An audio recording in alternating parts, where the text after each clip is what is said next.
স্কন্দ পুরাণে এর একটি মহামহিমা আছে, খুব ধ্যান দিয়ে শুনুন। জগন্নাথ ক্ষেত্রে যদি একাদশীর দিনে যান, অনেকেই বলে কি যারা একাদশী নিষ্ঠার সহিত করে তারা ওখানেও একাদশী, কিন্তু স্কন্দ পুরাণে নিষেধ আছে। একাদশীর দিন যদি জগন্নাথ ধামে যান, ওদিন আরো আকান্ত আপনাকে অন্ন পেতে হবে, জগন্নাথের প্রসাদ পেতে হবে, না হলে বরঞ্চ আপনার অপরাধ হবে। তোমরা এক মুখে আর কত কথা বলবে। একাদশীতে পঞ্চশস্যের মধ্যে কি যায়? পাপ যায়, এই জন্য পঞ্চশস্য একাদশীতে নিতে নেই। কিন্তু জগন্নাথ ক্ষেত্রে এই নিয়ম নেই কেন? ওখানে কেন একাদশীর বেলায় নেই? বরঞ্চ একাদশীতে গেলে আপনাকে জগন্নাথের প্রসাদই পেতে হবে। এর কিছু কারণ ব্যাখ্যা করা হয়েছে, ধ্যান দিয়ে শুনুন। অনেকেই এই ব্যাখ্যা করেন যেখানে যারা ব্রতধারী নিষ্ঠার সহিত ব্রত করেন তারা প্রসাদটা দিলে সম্মান করে তুলে রাখেন, পরের দিন পারণে ওটা পান। অনেকেই বলেন না এই ব্যাখ্যা, কিন্তু এই ব্যাখ্যা ওখানে টিকবে না, এই ব্যাখ্যা ওখানে যথাযথ নয়। স্কন্দ পুরাণ কি বলছে শুনুন।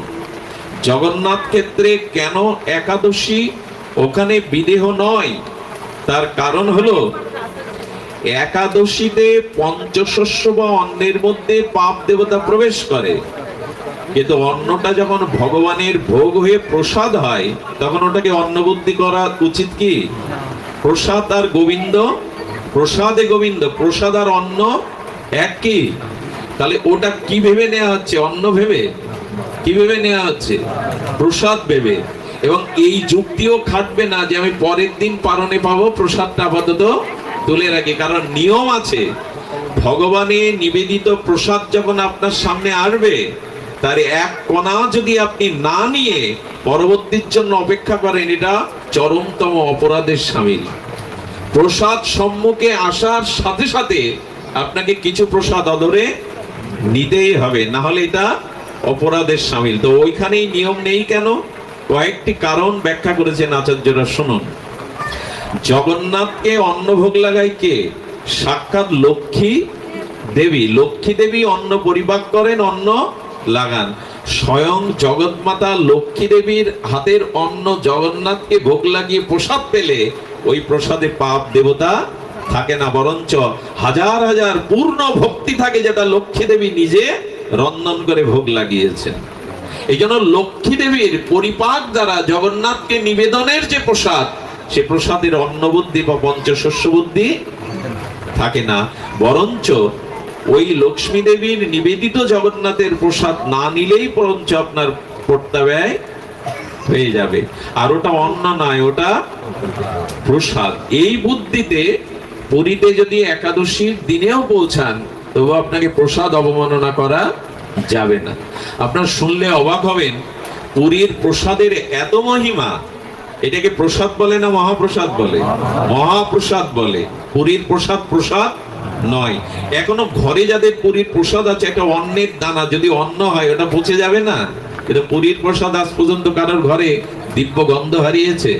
পচে গেছে? ওটা মহাপ্রসাদ। কারণ লক্ষ্মী দেবী স্বয়ং ওটা পরিপাক করেন, লক্ষ্মী দেবী স্বয়ং ওটা জগন্নাথকে নিবেদন করেন। তাই জগন্নাথের প্রসাদ লক্ষ্মী দেবীর নিজ হাতে পরিপাক প্রসাদকে অবমাননা করার ওখানে কোনো অবকাশই নাই। এই জন্য এইসব ভ্রান্ত ধারণা যেন পুরীতে গিয়ে রাখবেন না আমি খুব নিষ্ঠার সহিত ব্রত করি। ওইখানে মহাপ্রসাদ পাওয়াটাই আপনার ব্রত রক্ষার শামিল। স্কন্দ পুরাণে এই জন্য বলছেন ওটা মহাপ্রসাদ। পুরীর মহাপ্রসাদের মান্যতা কি জানেন? আশ্চর্য হতে হয়। পুরীতে আজও যে বিবাহ হয়, পুরীতে আপনি যদি রাজা মহারাজ হন, পুরীতে কোনো বিবাহে আমিষ দেয়া হয় না, জগন্নাথের মহাপ্রসাদ পেতে হবে। আপনি যদি কোটিপতিও হন, আপনাকে চেয়ার টেবিল দেবে না, জগন্নাথের প্রসাদ আসনে বসে মাটিতে পেতে হবে। আজও এই নিয়ম। ওরা মহাপ্রসাদকে এতটা মাননা করে, কোটিপতি হয়ে যদি আপনি যান, আপনাকে মাটিতে বসে বিবাহের দিনে, বড় বড় বিবাহের দিনে ওরা জগন্নাথের প্রসাদই দেয়, অন্য কিছু ওখানে চলবে না। সমস্যা শুধু আমাদের এই দিকে। ওরা প্রসাদকে এতটা মাননা করে। জগন্নাথের প্রসাদ সাধারণ নয়। প্রসাদের মহিমা শুনবেন। এক পতিতা গেছে, পতিতা মানে দেহ পুজিবিনী। এই পতিতা নিজেকে পাপিষ্ঠা মনে করেও গিয়ে বলছেন জগন্নাথের প্রসাদ হতে আমি বঞ্চিত হব না।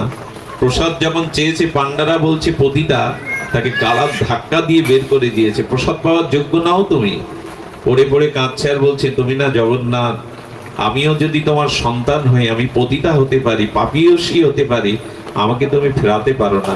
তুমি প্রসাদ না দিলে এখান থেকে আমি উঠবই না, এখান থেকেই শরীর ত্যাগ করব। কি বলবো, একটা কুকুর এসে সামনে বমি করে দিল।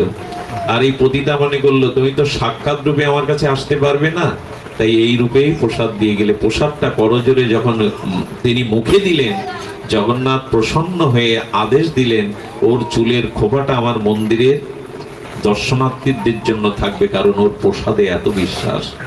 জগন্নাথই ওই রূপে এসে থাকে। আপনি আমি পারবো তো কুকুরের বমনকে প্রসাদ ভাবতে, জগন্নাথ ভাবতে? এই হলো প্রসাদের মহিমা। এই জন্য পুরীতে গেলে এই জগন্নাথের প্রসাদের আরেকটা জিনিস আমাদের আচার্যরা বলেছেন, জগন্নাথ 15 দিন প্রসাদ পায় না। কোন 15 দিন?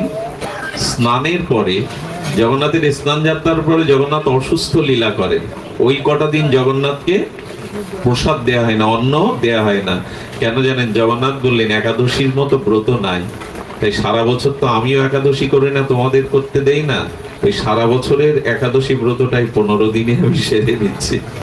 আর ওই 15 দিন অনেক মহাত্মা আছে, ওই কথা মনে করে, উপবাস মনে করে নিজেরা অন্ন নেয় না জগন্নাথের যারা সেবক। এই গেল মোটামুটি জগন্নাথের সিন্ধু থেকে বিন্দু মহিমা। আমার মনে হয় রাত গভীর হচ্ছে, ফিরেও যেতে হবে আপনাদের। আমরা একটু লীলাতে যাই। তো অপূর্ব দুটি লীলা কথা আপনাদের জন্য অপেক্ষা করছে, এবার ধ্যান দিয়ে শুনুন। মনটা বৃষ্টির দিকে, আবহাওয়ার দিকে, রাত্রির দিকে না দিয়ে, এই দিন তো সব দিন আসে না, আমরা একটু শ্রবণ করি জগন্নাথের মহামহিমা। জগন্নাথের মহামহিমা বলতে গিয়ে মনে পড়ে, বলদেবের অবতার আচার্য হলেন শ্রীমৎ রামানুজাচার্য। কি বললাম? রামানুজাচার্য হলেন বলরামের অবতার। উনি পুরীর সম্পর্কে জেনে দেখলেন, ওখানে ভাতের মাড়, ভাতের ফ্যানের মাড় দিয়ে জগন্নাথের পোশাক চুবিয়ে পরানো হয়। ওইখানে যা ইচ্ছে, জগন্নাথকে স্নান করানো হয় না জানেন, সব জায়গার বিগ্রহ অভিষেক করা হয়, প্রতিদিন স্নান করানো হয়। জগন্নাথকে কিভাবে করাই জানেন?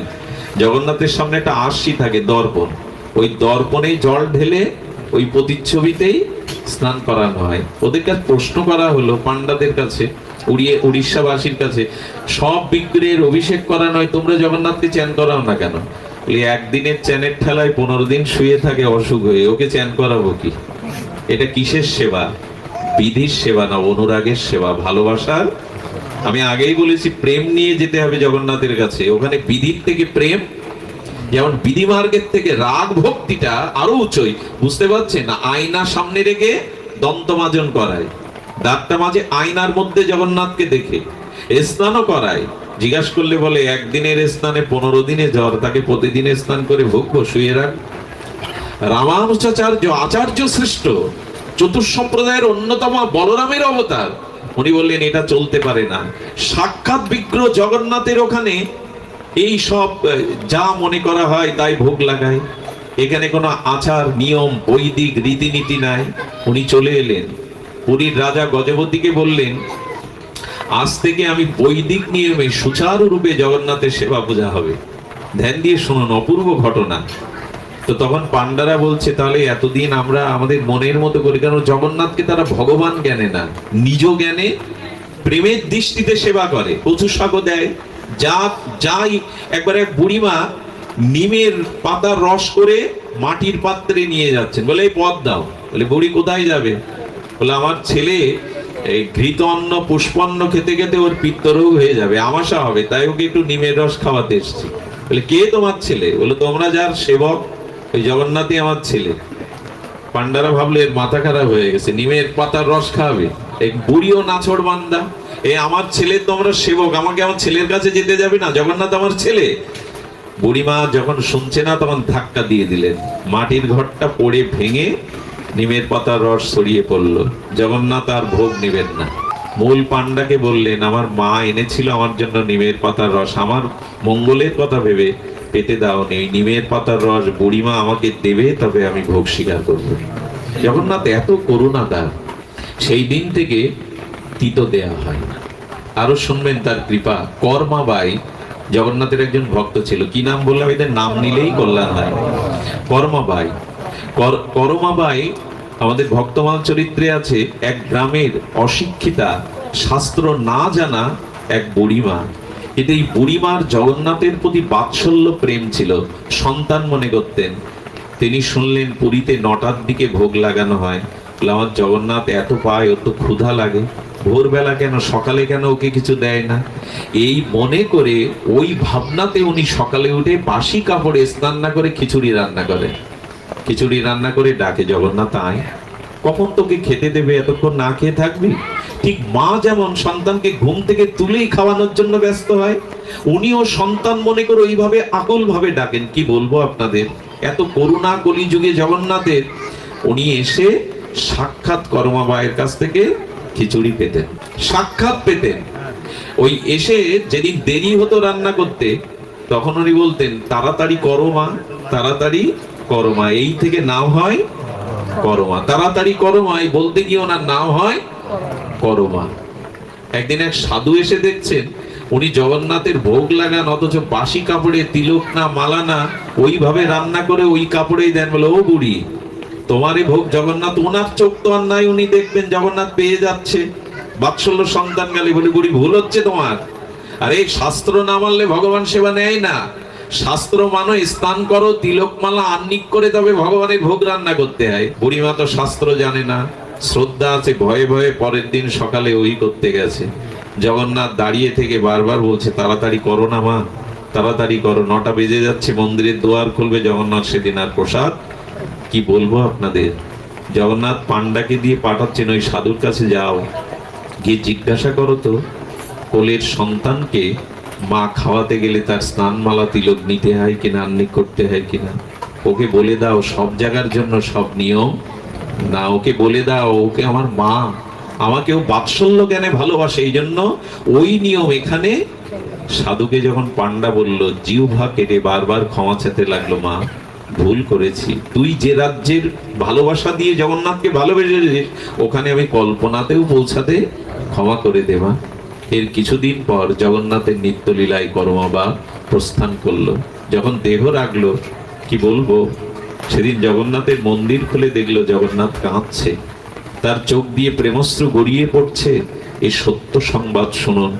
জগন্নাথের চরণে পান্ডারা, গজপতি রাজা বললে, প্রভু কাঁদছো কেন তুমি, আনন্দের ঠাকুর? বললো, আমার মা আজ নিত্যলোকে চলে গেল করমাবাই, আমাকে খিচুড়ি কে খাওয়াবে প্রতিদিন সকালে, ডেকে ডেকে আমাকে এই খিচুড়ি প্রসাদ কে খাওয়াবে? সেই দিন থেকে করমাবাইয়ের নামে আজও বালভোগে জগন্নাথকে খিচুড়ি দেয়া হয়। এত করুণা জগন্নাথের। তো রামানুজাচার্য এসেছেন, আমি বৈদিক নিয়মে আজ থেকে এখানে সুচারুরূপে জগন্নাথের সেবা। এই পান্ডারা তোমরা বেরো, আর ওনার মুখের উপরে কথা বলবে রাজারও বলদেবের আচার্য অবতার। 5 দিন জগন্নাথের সেবা উনি বৈদিক নিয়মে করছেন। কি নিয়মে? 5 দিন। সেবকরা বাইরে দাঁড়িয়ে কাঁদছে, গোসাই আচার্য কি সেবা দিচ্ছেন জানি না, আমরা আমাদের মনের মতো করে সেবা দিতাম, আমরা মন্ত্র না জানলে আমাদের জগন্নাথ যা ভালোবাসে তাই করতাম। জগন্নাথকে ওরা কিরকম ভালোবাসে জানেন? এই যে জগন্নাথকে রথে তোলার আগে দেখেছেন, দুলে দুলে তোলে জগন্নাথকে। আচ্ছা, সরাসরি তুললে তো হয় না, উনি নেচে নেচে দুলে দুলে আনন্দে উঠবেন। দুলে দুলে তুলতে তুলতে ওটা তো অনেক ভারী, মাঝে মাঝে ওরা যখন বইতে পারে না, পেছন থেকে পান্ডারা গালি দেয়। ভগবানকে গালি দেয় কারা? ভগবান ভেবে না প্রিয়জন ভেবে? ব্রজবাসীরা নন্দলালাকে গালি দিত, সে গালি বড় মধুর। বলে, খেয়ে খেয়ে খুব ভারী হয়ে গেছে না, খেয়ে খেয়ে খুব ভারী হয়ে গেছে, এখন উঠতে কষ্ট হচ্ছে তোমার। এরই বলে প্রেম, এরই বলে ভালো। ভগবানকে বলতে পারবেন তো, খেয়ে ভারী হয়ে গেছে, হ্যাঁ, উঠতে চাচ্ছ না, পড়ে যাচ্ছ, এরকম বলে ওরা। পান্ডারা মনে করছে ঘরে দৌড় দিয়ে কাঁদছে ওখানে দাঁড়িয়ে। জগন্নাথ ভেতরে যখন কাঁদছেন, রামানুজাচার্য দেখছেন জগন্নাথের চোখে জল। বলদেব বলছেন, সুভদ্রা দেবী বলছেন, ঠাকুর ঠাকুর তুমি কাঁদছো কেন? বলে, আমার ভক্তদের সেবা যে আমি 5 দিন পাচ্ছি না, আমার কষ্ট হচ্ছে। আচার্য এসেছে বৈদিক নিয়মে, কিন্তু ওরা যে আমাকে সেবা না দিতে পেরে ওদের হৃদয় কাঁদছে, চোখে জল, আমি সইতে পারছি না। সঙ্গে সঙ্গে রাত্রে যখন আচার্য ঘুমিয়ে পড়েছেন রামানুজাচার্য, তখন গরুরকে সংবাদ দিয়েছেন ভগবান জগন্নাথ। গরুকে বললে, 2টো পাখা মেলে এই আচার্যকে ঘুমের মধ্যে তুলে দক্ষিণ ভারতে দিয়ে এসো। চিন্তা করতে পারেন, এই হলো জগন্নাথ। দক্ষিণ ভারতে গরুর তুলে দিয়ে যখন ভোরবেলা ঘুম ভাঙছে রামানুজাচার্যের, দেখছে উনি পুরীর ঘুমিয়েছিলেন জগন্নাথ পুরীতে, আর উনি দক্ষিণ ভারতে। সঙ্গে সঙ্গে ধ্যানের দ্বারা বুঝলেন জগন্নাথ আর আমার ওখানে রাখতে, ধন্য ধন্য করে প্রণাম করতে লাগলেন জগন্নাথের ভক্তদের। ধন্য তোমরা, ধন্য তোমাদের সেবা। এই জন্য সবসময় যে শাস্ত্রের নিয়ম মেনে সেবা, ভালোবাসার সেবা এরকম নয়। পরম পুরুষ রামকৃষ্ণ মা ভবতারিণীর মন্দিরে মা ভবতারিণীকে থালে অন্ন দিয়ে মুখে তুলে বলছে, খানা মা, খেয়ে নে। মায়ের দিকে অবলগ্নায়নে বলছে যখন, খেয়ে নে। তখন রামকৃষ্ণদেব বলছেন, মার কথা শুনতে পাচ্ছেন, মা বলছেন, সন্তান না খেলে কি মা খায়? ও আমি খাইনি বলে তুই খাবি না, এই দেখ আমি খাচ্ছি। সেই প্রসাদের নিজের মুখে তুলে দিয়ে কয়েক গাল খেয়ে বলছে, এবার খা মা। এভাবে লেখা আছে তো শাস্ত্রে। এটা ভালোবাসাতে হয়, এটা ভালোবাসাতে হয়। মা খেতেন রামকৃষ্ণ দেবের হাতে, আজ মা ভবতারিণী আছে, কিন্তু কথা বলাবার খাওয়ার মতো রামকৃষ্ণ দেব নেই। এই জন্য বিগ্রহকে শুধু নিয়ম করে না, ওই কর্মা বায়ের মতো প্রীতি দিয়ে সেবা করতে হবে। রামানুজাচার্য ধন্য ধন্য করতে লাগলেন, জগন্নাথের সেবক থেকে তোমরাই শ্রেষ্ঠ। আমি নিয়ম খাটাতে গিয়েছিলাম, কিন্তু নিয়ম বড় না, প্রেম বড়, অনুরাগ বড়, প্রীতি বড়, প্রীতি বড়। জানেন, আমার নিজের একটা ঘটনা বলি। এই জন্য যেখানে প্রেম আছে, শ্রদ্ধা আছে, সেখানে উঁচু নিচু বিচার করবেন না। যেখানে হৃদয়ের শুদ্ধ প্রেম শ্রদ্ধা আছে, ওখানে জাতির বিচার করবেন না। আমি 3 বছর ছোটবেলায় দেলে গিয়েছিলাম, ওই যে দেল নাচ বলে না, তো আমি ভালো গাইতে পারতাম, আমাকে গাওয়ার জন্য নিয়ে গেল। এখন পুরানো দিনে 30 বছর আগে যেখানে দেল হতো, এক একজনের বাড়িতে খাওয়ার ব্যবস্থা হতো। এক বুড়িমা আমাকে নিতে এসছেন, আমার বাড়িতে সন্ন্যাসী আজ তোমার সেবার ব্যবস্থা। বুড়িমার ময়লা কাপড় ছেঁড়া, হাতে একটা হেরিকেন নিয়ে এসছে। বাড়িকে দিকে দিয়ে কুড়ে ঘর, চারিদিকে দেখে পরিবেশ পছন্দ না হয় আমি চলে এসে বলছেন কি, আমাদের দেলের যিনি মাস্টার সর্দার, আমি ও বাড়িতে খাবো না। এবং তারা জাতিতেও, যাদেরকে আমরা বাইরে মনে করি নিচু জাতি, এরকম একটা অভিমান ছিল তখন। আমি যখন ফিরে এসছি, তখন বুড়িমা আবার চলে এসছে, বাবা আমরা গরিব বলে, নিচু বলে পাবে না। তোমার চোখের জল দেখে আমার ভেতরে ঘৃণাবোধ থাকলেও আমি সেদিন গিয়েছিলাম। আপনাদের কি বলবো, সেই সাধারণ কি যেন দিয়েছিল। আমি যখনই ওনারা বরণ করে ধূপ দীপ দিয়ে আরতি করে বলছেন, বাবা কতদিনের স্বাদ, কতদিনের স্বাদ, একজন সন্ন্যাসীকে ঘরে সেবা দেব। কাঙাল আমরা কিছুই নেই, বিশ্বাস করুন। সেই এক মুঠো প্রসাদন্ন মুখে তুলে দিয়েছিলাম, আজও জিহ্বায় তার স্বাদ পায়। সমস্ত লোমকূপ গুলো খাড়া দিচ্ছে, ভেতরে একটা সাত্ত্বিক বিকার সেদিন লক্ষ্য করেছিলাম। ওই দিন প্রতিজ্ঞা করেছিলাম, যেখানে শ্রদ্ধা আছে, ভক্তি আছে, ওখানে যেন বিচার না করি আমরা, ওখানে যেন বিচার না করে বসি, অভিমান না দেখিয়ে বসি। জগন্নাথ এমনি করে ভালোবাসতেন তার ভক্তদের দেওয়া যা কিছু, তিনি এমনি করেই ভালোবাসতেন। শুনবেন তাহলে, খুব হৃদয় জোড়ানো সদন কষায়ের কথা। জগন্নাথের এক পরম ভক্ত ছিল, কি নাম? সদন কষায়। কি কাজ ছিল জানেন? মাংস বিক্রেতা। কষায় মানে কি? মাংস বিক্রি করতে। আমি একটা জিনিস বলি, পূর্বজন্মের সংস্কার না থাকলে ভাগবত পথে, দেখবেন যাদের ছোটবেলা থেকে বা যাদের মধ্যে ভগবত প্রেম আছে, জানবেন এটা পূর্বজন্মে সুসংস্কার, এই জন্য তারা এগোতে পারে। আর একজনরা এগোয় যারা নাস্তিক, ভগবান বিশ্বাস করে না, যারা পাষণ্ড, তারা কোনো ঘটনার দ্বারাই হঠাৎ ভক্ত হয়ে যায়। দেখবেন অতি বড় পাষণ্ডী, অতি বড় যারা ঈশ্বর বিশ্বাস করে না, এরা হঠাৎ করে কোনো ঘটনার দ্বারা অন্যান্য ভক্তের থেকে অসাধারণ ভক্ত হয়ে যায়। এই 2 প্রকার মানুষ বদলায়। আমরা যারা মাঝখানে সন্দেহ প্রমাণ, এরা সহজে বদলায়। আমাদের বুধাটা এমন একটা ঘটনা ঘটেছে, তিনি কোন ঠাকুরের নামে কিছু চাইতে গেলে তাকে দিতেন না, এমনকি ঈশ্বর বিশ্বাস তিনি করেন না, কিন্তু মাকে ভালোবাসতেন দেবীর মতো। নিজে হাতে পুড়িয়ে রান্না করে অসুস্থ মাকে খেতে দিতেন। মৃত্যুর সময় মা বলে গেল, খোকা খুব স্বাদ ছিল একটা গোবিন্দ মন্দিরের, বলুন তো, যে ঈশ্বর বিশ্বাস করে না, ভগবানের নামে কিছু গেলে তাকে দেয় না, তাকে মা বলে যাচ্ছে আমার একটা গোবিন্দ মন্দিরে স্বাদ ছিল। 1.5 কোটি টাকা ব্যয়, আমরা বোধাটায় যারা গেছেন, একটা গোবিন্দ মন্দির হচ্ছে তার হাত দ্বারা, বলুন তো।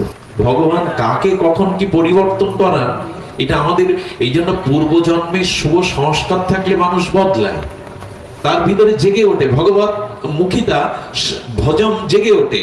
আর যারা ঈশ্বর বিশ্বাস করে না, নাস্তিক বা অতি বড় পাপী, এরা কোনো ঘটনার দ্বারা এরা যখন বদলায় খুব দ্রুত বদলায়, খারাপ যখন ভালো হয় খুব দ্রুত ভালো হয়ে যায়, রত্নাকরের মতো। এই জন্য বলার উপায় নাই কার কখন কৃপা হবে।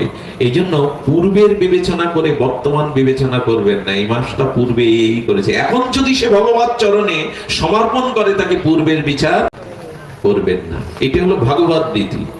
তো সদন কষায় মাংস বিক্রি করেন, আর কি করেন জানেন? ওই যে সংস্কার আছে, মাংস বিক্রি করে আর মনে মনে জয় জগন্নাথ জয় জগন্নাথ জয় জগন্নাথ জপ করেন।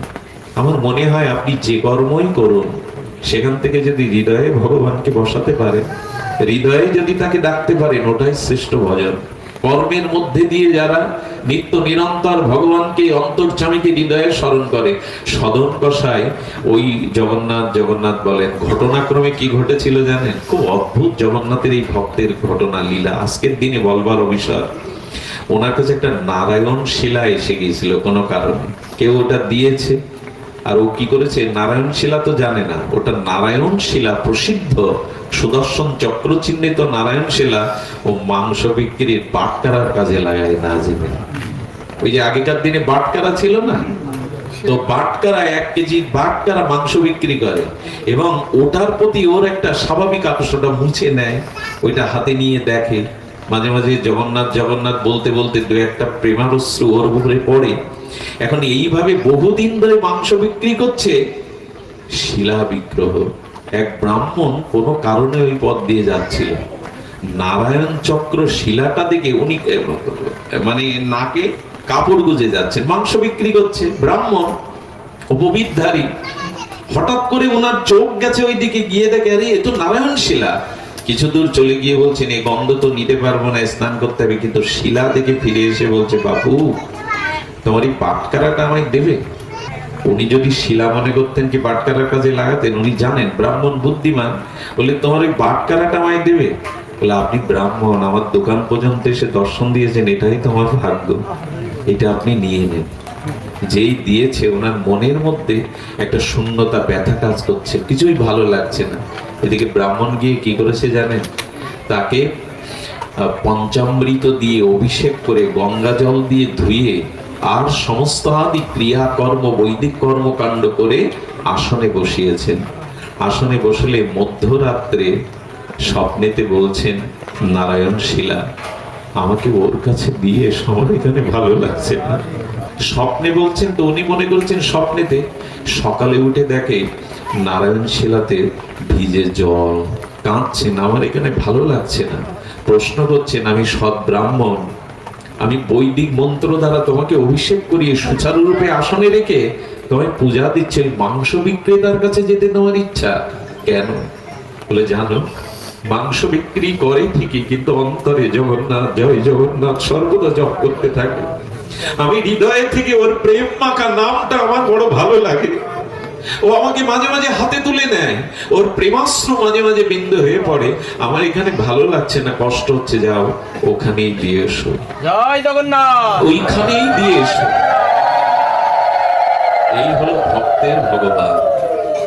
ওরে ঘর থেকে মনে করবেন না এখানে কি আর ঠাকুর থাকে। রুহিদাসের চামড়া ভেজানো, রুহিদাসের চামড়া ভেজানো পুকুরে অর্জুন স্নান করতে গিয়ে নামতে পারছে না। চামড়া ভেজানো জলে পাণ্ডবদের মধ্যে অন্যতম বিশ্ববিজয়ী অর্জুন স্নান করবে। গঙ্গা জল, একটু জল গঙ্গা গঙ্গা বলে মাথায় নিতে গিয়ে চামড়াটা সরিয়ে দেখে মকর বাহিনী গঙ্গা দাঁড়িয়ে আছে হাত পেতে। মা তুমি এখানেই চামড়া ভেজানো এইখানে? বলে হ্যাঁ রে, রুইদাস প্রতিদিন একটা করে মালা দিতে আসে, আমার সেই মালাটা নেওয়ার জন্য আমি এখানে আবির্ভূত হই প্রতিদিন। রুইদাসের কাছে তার শিষ্য ছিল কাশীর রাজা। খুব মন দিয়ে শুনুন, ভক্তি কোথায়, এই জন্য বিচার করতে নেই। রাজা গিয়ে পেছনে হাত পেতেছে, উনি ধ্যানমগ্ন, একটু চরণামৃত দিন। চামড়ার জুতোর কাজ করতেন তো রুইদাস, তো ওই যেখানে চামড়া নরম করার জন্য একটা পাত্রে জল ভিজাতো, ওই জল হাত থেকে তুলে দিয়েছে চরণামৃত মনে করে। যদিও রাজা, গুরুদেবের হাতে ওই চামড়া ভেজানো জল, উনি বললেন রাজা তো এটা চরণামৃত করে কি পাওয়া যায়, পকেটে রেখে দিয়েছেন, কোটের পকেটে রেখে দিয়ে গিয়ে দেখে কোটের কোনায় ওই জলে একটু দাগ হয়ে গেছে। দাগটা মোছার জন্য ধোপার কাছে দিয়েছে, এটা ভালো করে তুলে দেবে, এটা রাজার কোট। ধোপা যখন বারবার কাছতে গিয়ে দাগ উঠছে না, তখন মনে করেছে রাজা তো দাগ না তুললে তো আমাকে সে তিরস্কার করবে, সাজা দেবে। মুখ দিয়ে দাঁত দিয়ে ওটা চুষতে গেছে, যদি দাগটা, যেই ওইখানটা চোষণ দিয়েছে একদিন আগে চরণামৃত শুকানো, সেই ওর মধ্যে অশ্র প্রেম পুলক ভগবান ভক্তি প্রকাশ হয়ে গেছে ওই রসে। ওইটুকু যে দাঁত দিয়ে চুষেছেন যে ভাই, ওর মধ্যে প্রেম এসে গেছে। ও হাসছে, কাঁদছে, গড়াগড়ি দিচ্ছে, ভাগবতের স্তুতি করছে। জীবনে লেখাপড়া জানেনি, ভাগবতের স্তুতি করছেন, হরিনাম করছেন। ওর স্ত্রী, ওর প্রতিবেশী যে স্পর্শ করছে তাকে প্রেম পেয়ে যাচ্ছে। রাজার কানে কথাটা গেল। রাজা ডেকে বলল, তুমি তো লেখাপড়া জানো না, ভাগবত বলছো কি করে? তোমার চোখে কেন প্রেমের অশ্রু? তুমি কেন হরি বলতে গিয়ে গড়াগড়ি দিচ্ছ? বলে রাজা আমি জানি না, তবে কোটের কোনায় যে দাগটা তুলতে দিয়েছিলেন, এই কথা বলছো কেন? কোটের কোণে যে দাগটা ছিল, ওই দাগটা চুষতে গিয়ে আমার ভেতরে প্রেম এসে গেছে। ওই দাগ কিসের দাগ রাজা বাবু? আছাড় খেয়ে পড়লেন। এসে রুইদাসের কাছে বললেন, আর একবার চরণামৃত দিন। রুইদাস বলল, জীবনে আর ওই চরণামৃত তুমি পাবে না। তোমার বিশ্বাস হয়নি যখন এই জন্মে, আর তুমি যেখানে ভক্তি আছে, প্রেম আছে, বিচার করবেন না কোন জাতি, কারা এরা। এই বিচারটা আজ আমরা করতে করতেই শেষ হয়ে গেলাম। ভক্তির কোনো জাত নাই, ভক্তি যেখানে সেখানেই সবকিছু। আপনি ভাবতে পারেন এই যে ব্রজবীথি, এর বাবা মা মনে ওর বাবা ভ্যান চালায়। আজকের দিনে এই জাতীয় একটা অনুষ্ঠানের কল্পনা আমরাও করতে পারি? এই বর্ষার দিনে, এমন দিনে কার মধ্যে ভগবান যদি বলেন তোমাকে এনেছে বলে প্রশংসা করছো না, অল্প ভাগ্যে গৃহে বৈষ্ণবের পাদ ধুলো পড়ে, কম ভাগ্যে ভগবানের কথা হয় গৃহে।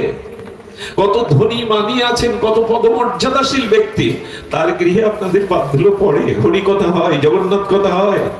এটা প্রভুর কৃপা, এটা প্রভুর করুণা। এই জন্য সদন কসাইয়ের কাছে যখন এসে বলছে, সদন আমি জাতিতে ব্রাহ্মণ, বৈদিক ব্রাহ্মণ, কিন্তু আজ তোমাকে একটা প্রণাম করতে ইচ্ছা করছে আমার। আজ নারায়ণ তোমার জন্য কাঁদছেন, ভগবান তুমি কত বড় ভাগ্যবান।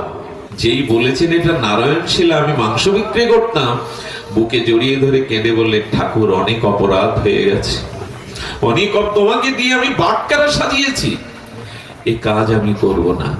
বাড়ি বসে বসে ফুল তুলসী দিয়ে সেবা করতে লাগলো। আর ভগবানের সেবা করতে করতে হৃদয়ে এত বৈরাগ্য জাগলো যে আমি পুরীতে জগন্নাথ দর্শনে যাব, আর এই সংসারে থাকবো না। বিগ্রহকে বুকে নিয়ে আজ পুরীর পথে চলেছেন, জগন্নাথের পথে চলেছেন। সুধীবৃন্দ, পথে অনেকেই যাচ্ছেন, উনি সাধুদের, বৈষ্ণবদের দলে মিশলেন না, একটু আলাদা গেলেন। কেন জানেন? আমাকে দেখলে, আমার ছোঁয়া লাগলে যদি ওদের যাত্রা বিঘ্ন হয়। একটা জিনিস বলি, অভিমান রাখবেন না। অভিমানটা থাকলে হয় না, দৈন্য চাই। আমি তো মাংস বেচা সদন কসাই, আমাকে দেখলে যদি বৈষ্ণবদের ভজনে ক্ষতি হয়, তাই কাটা পথ দিয়ে, বনের পথ দিয়ে চলেছেন লীলাচলে। সভ্য যারা, বৈষ্ণব যারা, তাদের সাথে যাচ্ছেন না। আর যেতে যেতে ওই ব্যাকুলতা, ওই জগন্নাথের কবে দেখবো তোমার শ্রীবদন, কবে তোমার চরণে নিজেকে সঁপে দেব, এই ব্যাকুলতায় চলতে চলতে। দেখুন একটা জিনিস বলি, পথে চলতে চলতে না অনেক পরীক্ষা দিতে হবে আপনাকে। পরীক্ষাটা হলো কি, কিছু দূর পথে সাধুর দল থেকে বলছে, এই সদন তুমি আমাদের দলে মিশো না, খবরদার আসবে না, মাংস বিক্রি করো, তোমার অঙ্গে লেগে গেছে এখনো মাংসের গন্ধ, তুমি এই দলে আসবে না। আমার একটা কথা আপনাদের কাছে অনুরোধ, এই পথে যারা এসেছেন, যখনই কোনো অপমান হবে কলঙ্ক হবে, একটা জিনিস মনে করবেন, ভগবান আপনার সাথে খেলা শুরু করেছেন। আচ্ছা, মানুষ খেলে কার সাথে? অচেনা লোকের সাথে না, পরিচিত লোকের সাথে। আর সব দিন প্রতিদিন খেলে কার সাথে? যার সাথে খুব ভজন পথে উঠে যদি ভগবানের প্রিয় হতে পারেন, তখন আপনাকে খেলবে ভগবান। উনি খেলতে ভালোবাসেন। এই খেলাটা অপমান দিয়ে, কলঙ্ক দিয়ে আপনাকে দেখবেন খেলাটা কতটা। খেলে কার সাথে? বললাম প্রিয়জনের সাথেই তো খেলে। গোবিন্দ খেলা শুরু করেন, প্রথম অপমান দিয়ে শুরু করেছেন। তো বললেন, আর ভক্ত কি মনে করে জানেন? প্রভু, প্রভু তোমার পরীক্ষায় আমি পরাজিত হব না, ফেল হব না। এই কলঙ্ক, এই অপমান তুমি আমাকে তোমার করবার জন্য এই পরীক্ষা রূপে দিয়েছো। খেলাতে আমি হারতে রাজি নই, খেলাতে আমি হারবো না। খবরদার, এ পথে আসতে গিয়ে যদি কোনো কলঙ্ক, অপমান সহ্য করতে হয়, জানবেন ভগবান আপনার সাথে খেলছেন, তার কাছে নেবে বলে। আপনাকে প্রিয় জ্ঞানে উনি স্বীকার করে নিয়েছেন, এই জন্য তিনি খেলছেন। পিছিয়ে পড়বেন না। আর একটা অনুরোধ করি, কলঙ্ক, সমালোচনা, নিন্দা যখন করে, তাদের প্রতি রাগ করবেন না। কারণ আমরা তো মানুষ, মাঝে মাঝে আমাদের চিত্ত ভজন পথের থেকে বিপদগামী হয়ে যায়। ওই যে সমালোচনাটা না, আপনাকে সংশোধন করে দেয়, সাবধান করে দেয়। এই জন্য সমালোচনা সহ্য করতে শিখুন, অপমান সহ্য করতে শিখুন, তবে এই পথে টিকে থাকতে পারবেন। অপমানটাকে মান মনে করে, গোবিন্দের, জগন্নাথের কৃপা মনে করে চলতে চলতে সন্ধ্যা হয়ে গেছে। এক গৃহীর দুয়ারের গাছতলাতে সদন কষায় শুয়ে আছে। আর যার ভিতরে ভক্তি আসে না, তার রূপের আলাদা কিছু মহিমা প্রকাশ হয়। ওনার জ্যোতিতে রাতের অন্ধকার যেন আলোকিত হয়ে গেছে। ওই ঘরে যুবতী সুন্দরী একটি রমণী ছিল, যার স্বামী ঘুমিয়ে আছে। উনি দরজা খুলে দেখছেন যে কে যেন জ্যোতির্ময় যুবক শুয়ে আছে, সদন কষায় শুয়ে আছে। সঙ্গে সঙ্গে ওই যুবকের দীপ্ততা দেখে, যৌবন দেখে ওনার ভিতরে কাম জেগে উঠলো। কি মার্মিক ঘটনা দেখুন। আর যখন কাম জেগে উঠলো, স্বামী শুয়ে আছে, তো ইশারায় উনি আহ্বান করছেন, ঘরে এসো। সদন কষায় ওনার ইশারা দেখে কি ইঙ্গিত করছেন, এরকম যাবো না ইঙ্গিত করছেন। আর উনি তখন মোহগ্রস্ত হয়ে কি মনে করেছে জানেন? তোমার ঘরে স্বামী আছে, স্বামী থাকলে আমি তোমার কাছে একটা জিনিস বলি, যখনই ভেতরে কোনো কাম বা কামনা জাগবে, তখন আপনার মধ্যে বিপরীত বুদ্ধি এসে যাবে, বিনাশের বুদ্ধি এসে যাবে। ধায়তে বিষয়ং বংশা সংজাত সঞ্জায়িত কামাত, কামাত ক্রোধহি জায়তে, ক্রোধ ভবতি সম্মহ, সম্মহ স্মৃতি ভ্রমসাৎ, স্মৃতি ভ্রমসাৎ বুদ্ধি নাশাৎ, বুদ্ধি নাশাৎ প্রণশ্যতি। গীতাতে স্বয়ং ভগবান নিজ মুখে বললেন, কামের থেকে কামের ধ্যান বা কামের চিন্তাটা আরো ক্ষতিকারক। ধ্যায়তে বিষয়ং পুংসা, খুব ধ্যান দিয়ে কথাটা লক্ষ্য করুন, ঘুম আসলে এড়িয়ে যান।